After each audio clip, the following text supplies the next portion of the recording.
हम life time achievement पुरस्कार प्राप्तकर्ता कौन है? तो उसका सही जवाब होगा हरदयाल सिंह, ना कि पद्म बहादुर मल। ये गलत जवाब है। आपकी किताब में इसका उत्तर पद्म बहादुर मल दिया गया है, जो कि गलत है।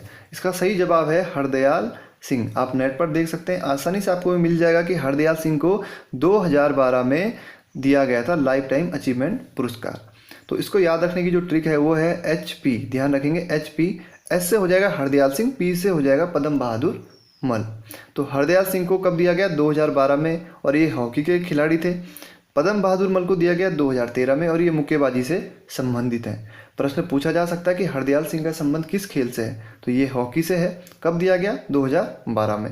और पद्म बहादुर मल का किससे है संबंध? मुक्केबाजी से। दूसरा प्रश्न है, विरुदावली गीत किस जाति द्वारा गाए जाते हैं? तो उत्तर होगा ओजी जाति के लोगों द्वारा ये गीत गाए जाते हैं। और विरुदावली गीत को कुलाचार गीत भी कहा जाता है, और ये गीत ओजी जाति के लोग अपने ब्राह्मण और क्षत्रिय यजमानों की शादीशुदा लड़कियों के घर जाकर गाते हैं। तो ध्यान रखेंगे, ओजी जाति के लोग गाते हैं विरुदावली गीत, और कहाँ गाते हैं? अपने जो ब्राह्मण और क्षत्रिय यजमान होते हैं, उनकी जो शादीशुदा लड़कियां होती है, उनके घर जाते हैं और ये गीत गाते हैं। तो ये प्रश्न नए नहीं है, ये प्रश्न आपकी किताबों में है, थोड़ा प्रश्न घुमा के पूछे हुए हैं। ऐसा ना सोचें कि पूरे नए प्रश्नों की सीरीज चल रही है। कुछ प्रश्न पुराने भी हैं, कुछ ऐसे प्रश्न भी डाले हैं आज जो पेपर में आए हैं कई बार। तो देखते हैं। तीसरा प्रश्न है, मंडान नृत्य को अन्य किस नाम से जाना जाता है? तो उत्तर होगा केदार नृत्य के नाम से मंडान नृत्य को जाना जाता है। चौथा प्रश्न है, राजाजी राष्ट्रीय उद्यान की स्थापना किस वर्ष हुई थी? तो उत्तर होगा आपका 1983। 1983 में राजाजी राष्ट्रीय उद्यान की स्थापना हुई थी। अब जिन लोगों को सन याद नहीं होता, जैसे ये वाला है 1983 है, तो इन चीज़ों को क्या करना है? आपको लिंक करना है। जैसे मैंने लिंक किया था ट्रिक के माध्यम से, 1983 के वर्ल्ड कप का राजा भारत था। जैसे ही मुझे राजा यहाँ पर मैंने प्रश्न में देखा, तो मैंने सोचा कि भारत राजा कब बना था? तो 1983 में भारत राजा बना, क्योंकि भारत ने वेस्ट इंडीज को वहाँ पर हराया था और फाइनल जीता था, और 1983 का वर्ल्ड कप अपने नाम किया था। तो मैंने लिंक किया कि 1983 के वर्ल्ड कप का राजा भारत था। तो जैसे ही मेरे दिमाग में जैसे ही प्रश्न आएगा एग्जाम में राजाजी राष्ट्रीय उद्यान, तो मुझे याद आ जाएगा कि भारत कब राजा बना था? 1983। तो 1983 इसका उत्तर हो जाएगा। आपको ये ट्रिक पसंद नहीं आएगी, वो अलग बात है, लेकिन मैंने इस तरीके से याद किया तो मैंने बता दिया आपको। आप भी ऐसे ही चीज़ों को लिंक कीजिए। हो सकता है कोई आपका दोस्त हो राजा नाम का, कोई रिलेटिव हो, कहीं भी आप चीज़ों को लिंक कीजिए। पांचवा प्रश्न है, वास्तु शिरोमणि ग्रंथ की रचना किसने की थी? तो उत्तर हो जाएगा वास्तु शिरोमणि ग्रंथ की रचना करी है शंकर गुरु ने। और ये किसके गुरु थे? टिहरी के राजा श्याम शाह के गुरु का नाम शंकर था, जिन्होंने वास्तु शिरोमणि नामक ग्रंथ की रचना की थी। अगला प्रश्न है, रतन कवि ने पंवार वंश के किस राजा को हिंदुओं का रक्षक बताया है? तो उत्तर हो जाएगा फतेह शाह को। ठीक है, थोड़ा डिटेल में देखते हैं। फतेह प्रकाश में रतन कवि ने राजा फतेह शाह को हिंदुओं का रक्षक, सील का सागर और उद्दंडों को दंड देने वाला बताया है। और मती राम ने फतेह शाह की तुलना शिवाजी से की है। तो प्रश्न पूछा जा सकता है कि एक तो फतेह प्रकाश के रचयिता कौन है? तो रतन कवि हो गए। ठीक है, यहाँ से कई प्रश्न बन जाएंगे आपके। फतेह प्रकाश के रचयिता कौन है? रतन कवि। किसने फतेह शाह को हिंदुओं का रक्षक कहा है? तो रतन कवि ने। यहाँ से भी पूछ सकता है कि मती राम ने फतेह शाह की तुलना किससे करी है? तो शिवाजी से करी है। तो ऐसा नहीं है कि ये 20 प्रश्नों की सीरीज है, 20 प्रश्नों से आपके यहाँ से कम 40 या 50 प्रश्न क्लियर हो रहे हैं, क्योंकि जो मैं बॉक्स में बता रहा हूँ, इनके अंदर भी जो मैं लिखता हूँ, जो भी यहाँ पे बताता हूँ, इनको भी जरूर नोट करें। ऐसा ना हो कि केवल आप प्रश्नों को नोट करते हुए चल रहे हैं, केवल ये प्रश्न नोट कर रहे हैं। ठीक है, जो बॉक्स में मैं बता रहा हूँ, इनको भी जरूर नोट करें। ये वाला पार्ट है, जो केवल प्रश्न और उत्तर ना लिखें केवल। सातवां प्रश्न है, इमरती नामक आभूषण कहाँ पहना जाता है? तो उत्तर हो जाएगा पैर में ये आभूषण पहना जाता है।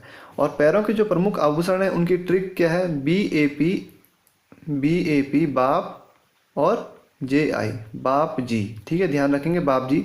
B से हो जाएगा बिछुआ, A से हो जाएगा अमृति तार, P से पौंटा और पाजेब, J से झांवर और I से इमरती। वैसे आप लोगों को याद होगी, लेकिन जिन लोगों को याद नहीं है उस ट्रिक के माध्यम से भी याद कर सकते हैं। आठवां प्रश्न है, भाटा साटा किस प्रकार का गीत है? तो सीधे सीधे उत्तर हो जाएगा आपका मनोरंजनात्मक ये गीत है। मनोरंजन के लिए गीत गाए जाते हैं। नौवां प्रश्न है, सुमित्रा नंदन पंत द्वारा किस वर्ष रूपाब पत्रिका का संपादन किया गया? तो उत्तर हो जाएगा 1938 में इस पत्रिका का संपादन किया गया। एक दो फैक्ट और जान लेते हैं इनके बारे में। सुमित्रा नंदन पंत के बचपन का नाम है गोसाई दत्त, और सुमित्रा नंदन के सुझाव पर ही ऑल इंडिया रेडियो का नाम आकाशवाणी किया गया था। तो इन प्रश्नों को भी जरूर नोट करते हुए चलें जो बॉक्स में बता रहा हूँ। 10वां प्रश्न है, गढ़वाली के प्रमुख अभिलेख एवं दस्तावेज किसकी रचना है? तो उत्तर हो जाएगा सूरवीर सिंह पंवार की ये रचना है और इनका जन्म हुआ था टिहरी गढ़वाल में। दूसरे विश्व युद्ध के समय इनको इमरजेंसी कमीशन में कैप्टन का पद मिला था। तो ध्यान रखेंगे, दूसरे विश्व युद्ध में इमरजेंसी कमीशन में किसको कैप्टन का पद मिला? तो उत्तराखंड के सूरवीर सिंह पंवार को कैप्टन का पद मिला था। प्रश्न घुमा के कहीं से भी आ सकता है। 11वां प्रश्न है, 16वीं सदी का पहला इंजीनियर किसे माना जाता है? तो उत्तर हो जाएगा आपका माधो सिंह भंडारी। माधो सिंह भंडारी को 16वीं सदी का पहला इंजीनियर माना जाता है। और जो मैं ये राजाओं की सीरीज में चल रही थी, अभी महीपति शाह के बारे में मैंने बता दिया था, उसके बाद अभी श्याम शाह के बारे में बताना है, फिर माधो सिंह भंडारी के बारे में भी वहाँ पर बताऊँगा डिटेल में। तो इनको इंजीनियर क्यों कहा जाता है, वहाँ पर इन्होंने एक नहर बनाई थी, डिटेल में हम देखेंगे जब हम राजाओं को पढ़ेंगे पंवार वंश के। 12वां प्रश्न है, गुरना माता मंदिर का वास्तविक नाम क्या है? तो उत्तर हो जाएगा पाषाण देवी मंदिर। गुरना देवी मंदिर का वास्तविक नाम है और ये मंदिर है पिथौरागढ़ में।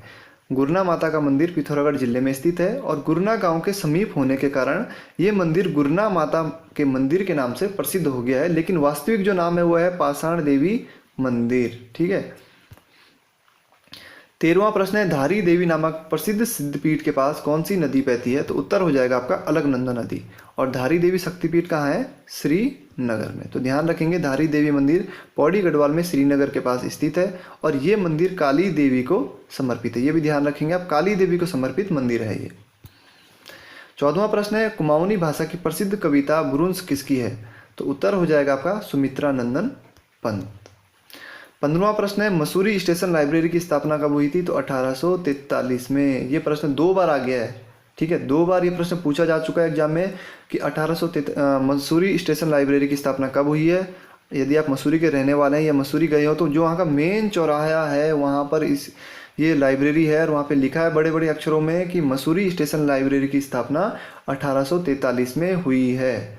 तो 2 बार आ चुका है ये प्रश्न, जरूर इसे याद कर लें। 16वां प्रश्न है, पहाड़ का अंबेडकर किसे कहा जाता है? तो मुंशी हरिप्रसाद को पहाड़ का अंबेडकर कहा जाता है। ये प्रश्न भी 1 बार आ चुका है। ये जो 4-5 प्रश्न मैंने यहाँ पे डाले हैं ये सभी 1-1 बार या 2-2 बार आए हुए प्रश्न हैं, तो जरूर इनको नोट कर लें।